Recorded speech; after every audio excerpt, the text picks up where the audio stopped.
Buat kamu yang mau ngelatih motorik dan sensorik anak, wajib banget punya ini nih. Kira-kira ini apa ya? Yuk aku spill semuanya, hanya ada di Cerita Bunda.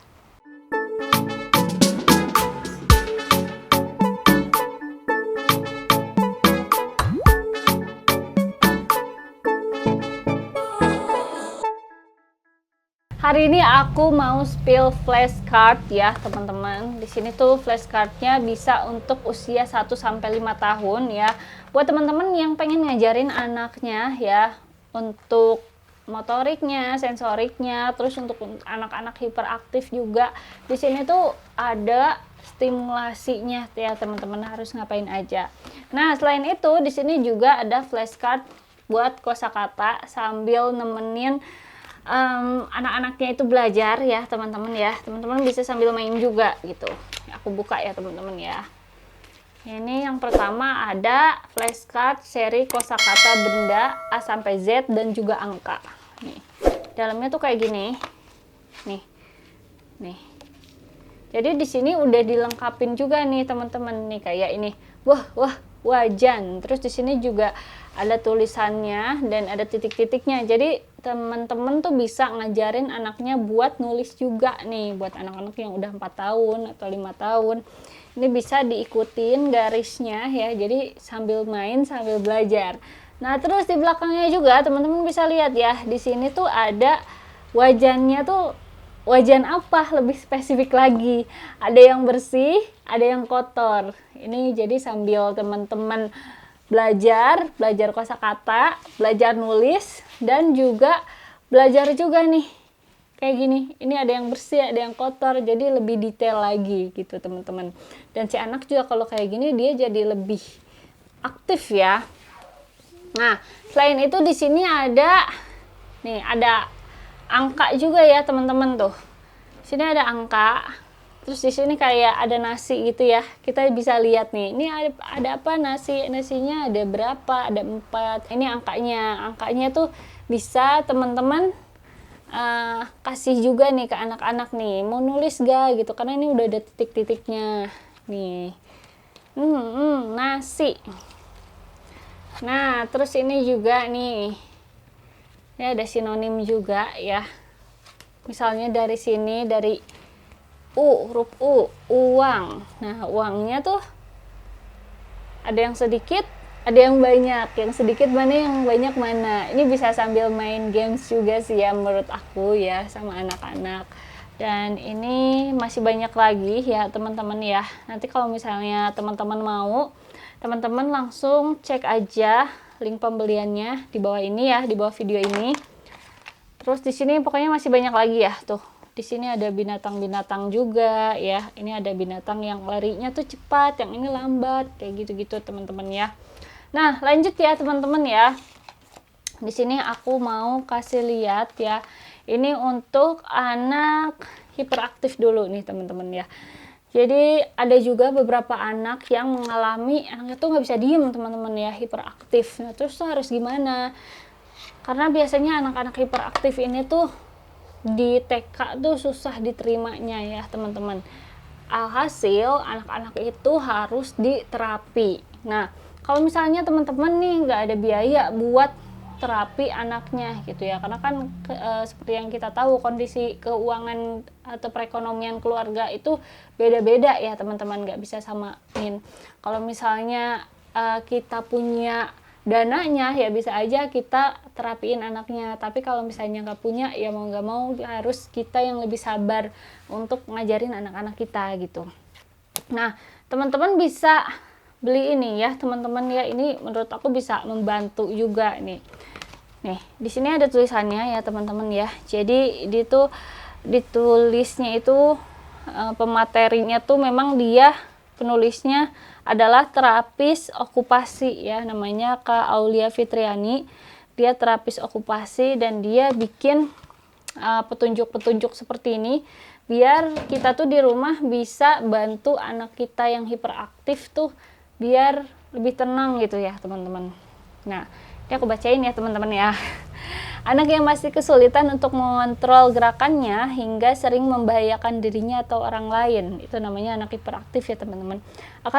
Dia tuh akan mengalami kesulitan pula dalam melakukan aktivitas sehari-hari, berinteraksi dengan teman sebaya, serta mengikuti pelajaran di sekolah.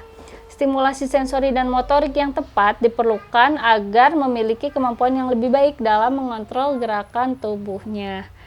Nah, di sini ada contoh gerakan-gerakan yang bisa parents berikan pada anak yang masih hiperaktif. Di sini tuh ada petunjuk penggunaannya juga ya teman-teman ya. Jadi ngapain aja, kita harus ngapain aja gitu ya. Permainan itu sebenarnya permainan gitu loh, dan di sini ada petunjuk penggunaannya harus ngapain aja, dan ada warningnya juga di sini. Jadi kalau misalnya anak-anak gak mau melakukan aktivitas itu, jangan pernah dipaksa ya teman-teman, biarkan dia mengikuti permainan ini dengan happy. Jadi kalau dia mau ya ayo, kalau misalnya nggak mau ya udah nggak apa-apa, kita cari permainan yang lain, kan di sini juga permainannya banyak. Nah jadi depannya kayak gini teman-teman ya, nanti dipilih sama anak nih satu. Nah terus kalau udah dipilih gini, nanti nih teman-teman lihat nih di balik ini tuh ada gambarnya lucu banget ya teman-teman. Dan di sini tuh kita ada permainannya nih, harus ngapain anak-anak nih. Misalnya ini ada permainan dan itu mudah katanya, dalam kategori mudah. Contohnya dia yang pertama ini permainannya adalah menggiring bola kecil masukkan ke gawang. Nah terus di sini juga ada tujuan stimulasinya, buat apa sih ngelakuin ini. Ini adalah tujuannya untuk kesadaran gerak sendi dan otot, lalu kontrol visuomotor. Cara bermainnya gimana? Cara bermainnya, sediakan bola dan kursi atau meja atau ember untuk dijadikan gawang. Minta anak untuk menendang bola tersebut ke dalam gawang. Perhatikan ketepatan anak dalam memasukkan bola ke dalam gawang tersebut. Nah, ini menurut aku permainan yang cukup mudah dan selalu ada di rumah ya teman-teman. Apalagi kalau anaknya laki-laki pasti punya deh bola di rumah. Nah untuk gawangnya tuh bisa pakai kursi atau meja kecil ya teman-teman. Nah terus di sini aku ambil contoh lagi untuk tingkat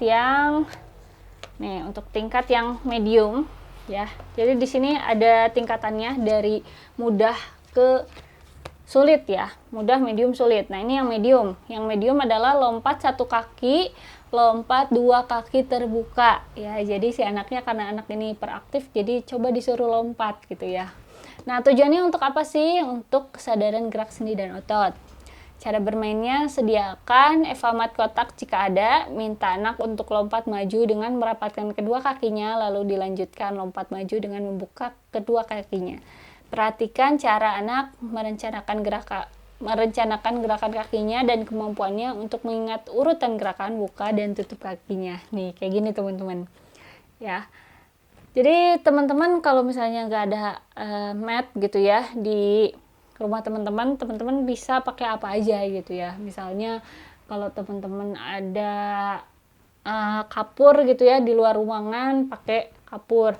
Tapi kalau misalnya mau di rumah kan biasanya sudah ada granit atau keramik ya teman-teman. Nah, nanti teman-teman tinggal pakein aja nih, bisa pakai lakban, misalnya lakban hitam buat garis-garisnya ini gitu. Keren kan? Terus selanjutnya ini ada yang bagian yang sulit teman-teman ya. Nih, yang sulit misalnya kayak gini. Lompat dari bantal ke bantal. Nih, ini salah satu hal yang sulit lah ya. Nah, tujuannya untuk keseimbangan kesadaran gerak sendi dan otot vestibular. Cara mainnya, sediakan beberapa bantal dan beri jarak antar bantal. Minta anak untuk lompat dari satu bantal ke bantal lainnya. Perhatikan cara anak menjaga keseimbangan tubuhnya saat mendarat di atas bantal yang tidak stabil. Nih, kayak gini teman-teman ya. Nih. Jadi ini bagus ya teman-teman untuk menstimulasi anak kalau anaknya itu hiperaktif ya. Ini bisa diterapi dengan cara-cara ini teman-teman ya. Lanjut ya teman-teman, di sini ada flashcard untuk stimulasi motorik halus ya. Ini bisa digunakan untuk usia 1-5 tahun dan anak aku tuh suka banget ini ya. Kan dimain-mainin dan apalagi bunda gitu ya. Nih. Ini kalau yang ini ada tahunnya teman-teman ya. Ini untuk berapa tahunnya ada nih. Misalnya ada yang lebih dari 2 tahun, lebih dari 3 tahun nih, misalnya ya. Nih. Kalau untuk yang 2 tahun, dia misalnya adalah pekerjaannya menempel kacang hijau. Ini tujuan stimulasinya adalah melatih pola tangan menjepit. Cara bermainnya, sediain kacang hijau kering, kertas, sama lem. Minta anak untuk menempel kacang hijau tersebut ke kertas dengan lem. Perhatikan pola tangan anak saat memegang kacang hijau. Ini juga udah aku terapin ya teman-teman di anak aku. Karena anak teman-teman aku yang udah pada masuk sekolah gitu ya, masuk playgroup, ini juga ternyata mereka ngelakuin hal-hal ini juga teman-teman, dan ini tuh ternyata bagus untuk melatih motorik anak ya. Nah terus kalau sudah 3 tahun nih, 3 tahun ke atas, ini bisa melubangi kertas dengan pensil ya. Tujuannya untuk apa sih? Tujuannya itu untuk melatih pola pegang pensil dan menguatkan otot-otot jari. Jadi cara mainnya, sediakan kertas, pensil, terus busa untuk dijadikan alas kertas. Minta anak untuk menusuk-nusuk kertas dengan pensil. Pastikan pola pegang pensil anak sudah tepat. Perhatikan kekuatan tangan anak saat menekan kertas hingga bolong. Kayak gini ya. Jadi bolongin kertas pakai pensil ya. Itu juga ternyata bagus. Dulu aku pikir aku main-mainan yang gitu ya cuman buat main-mainin aja. Ternyata itu bagus juga untuk stimulasi motorik ya teman-teman. Nah, yang terakhir ini adalah stimulasi sensori anak ya. Kita lihat ngapain. Nah, ini juga sama ya teman-teman ya. Ini untuk 1 sampai 5 tahun dan di sini ada nih. Misalnya ini untuk 18 bulan sampai 2,5 tahun. Dia jalan di atas bantal gitu ya. Tujuannya untuk apa sih? Tujuannya untuk keseimbangan ya. Cara bermainnya, sediain bantal dengan ketebalan sedang lalu minta anak berjalan di atasnya. Jika anak masih mudah terjatuh, bantu dengan cara memegang 1 atau 2 tangannya ya. Kayaknya nggak perlu dibantal. Biasanya aku minta injekin anak aku kalau aku lagi sakit pinggang ya, itu juga bisa menstimulasi itu, karena kan tubuh kita tuh nggak selalu pas ya, pasti tubuhnya tuh ada melekuk-melekuknya. Biasanya aku minta anak aku buat injekin juga, dan ternyata itu berguna juga buat sensorik anak-anak ya. Nah terus ini juga ada yang buat 5 tahun teman-teman ya, ada yang buat 18 bulan. Nih, terus ada yang buat 12 bulan juga ya, ini berguling. Jadi guling-guling menyamping di atas karpet ya, itu juga bagus buat vestibular ya teman-teman ya. Nah, dan ini masih banyak lagi teman-teman. Tuh kalau udah 3,5 tahun kayak lompat 1 kaki nih buat keseimbangan kayak gitu. Ini benar-benar banyak ya teman-teman, tapi untuk melakukan games-games ini tuh bisa dilakukan dengan barang-barang yang ada di rumah teman-teman ya. Nih kayak bermain gelembung sabun, kita bikin sendiri gitu ya. Terus ini jalan naik dan turun undakan nih dengan ketinggian yang beda-beda. Ini kan bisa pakai kursi gitu ya, naik turun. Nah ini memang bagus gitu untuk melatih sensori anak gitu. Dan buat kaum ibu-ibu yang ibu-ibu muda ya yang belum tahu gitu ya harus ngapain ke anaknya, mengajarin anaknya, ini menurut aku bisa membantu ya, bisa terbantu karena 1 flashcard gini tuh isinya tuh 20 kartu ya. Tuh, isinya 20 kartu. Artinya di sini ada 20 permainan, 20 games yang bisa kita mainkan sama anak-anak kita gitu. Bayangkan kalau misalnya kita belinya 3 ya di sini. Berarti artinya ada 60 games yang bisa kita mainkan sama anak-anak sehari-hari biar anak tuh nggak bosan. Ini kertasnya pakai soft cover gitu, tapi menurut aku ini masih bagus ya benda-benda nih. Tuh, kayak gini, nggak tipis-tipis banget ya. Terus kalau misalnya nanti bunda masih mau tanya-tanya, langsung aja tulis di kolom komentar. Jangan lupa like, subscribe, dan juga aktifin loncengnya. Sampai jumpa, semoga bermanfaat.